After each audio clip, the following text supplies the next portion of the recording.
C நாளைக்கு எக்ஸாம்க்கு படிச்சிட்டியாடி? நான் ஒன்றுமே படிக்கலடி. ஹலோ சொல்லு மச்சி. நானும் ஒன்றுமே படிக்கலடி, நானும் சும்மா தான் உட்காந்துட்ருக்கேன். பார்த்துக்கலாம். பாய். சரி அவளே படிக்கல, நம்ம எதுக்கு படிக்கணும்? சரி ரீல்ஸ் பார்ப்போம். வச்சு டியூஷன் போகலாமா? இல்லடி, ஒரு படம் டவுன்லோட் பண்ணியிருக்கேன், அது பார்க்கலான் இருக்கேன். அதனால நான் இன்னைக்கு வரல. சரி ஓகே, நீ போல நானும் போல. பாய் பாய். நம்ம ஃபர்ஸ்ட் டியூஷன் கிளம்பிடுவோம். அந்த பொண்ணு கூட சேராத, அந்த பொண்ணு உஷாரா இருக்குது, அது பாஸ் பண்ணிட்டு மேலே போயினே இருக்கும். நீ தான் வந்து மொத்தமா ஃபெயில் ஆயிட்டு உட்காந்து இருப்ப.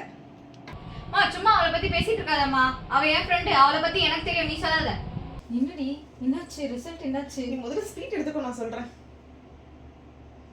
நான் யூனிவர்சிட்டியில் ஃபர்ஸ்ட் வந்திருக்கேன், அதுவும் இல்லாமல் எனக்கு கவர்மெண்ட் வேலையும் கிடைச்சிருச்சு. நான் எக்ஸாம்ல பாஸ் பண்ணிட்டேன். என்னடி சொல்ற? படிக்கலன்னு சொன்ன? லூசு, படிக்கலன்னு சொன்னா அதுக்குன்னு படிக்காமே இருப்பாங்களா? படிச்சுதான் பாஸ் பண்ணியிருக்கேன். உன் ரிசல்ட் என்னாச்சு? நான் செமஸ்டர் ஃபெயில் ஆயிட்டேன்டி. இதெல்லாம் ஒரு விஷயமா? சரி விடு, பார்த்துக்கலாம். என்ன ஆனந்தி, இது வர ஒரு நிமிஷம்.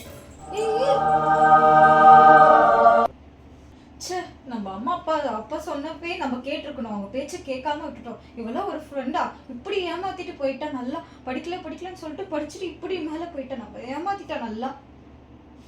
இவெல்லாம் ஒரு ஃப்ரெண்டுன்ட்டு சொல்லி இப்படி ஏமாத்திட்டு போயிட்டாலே.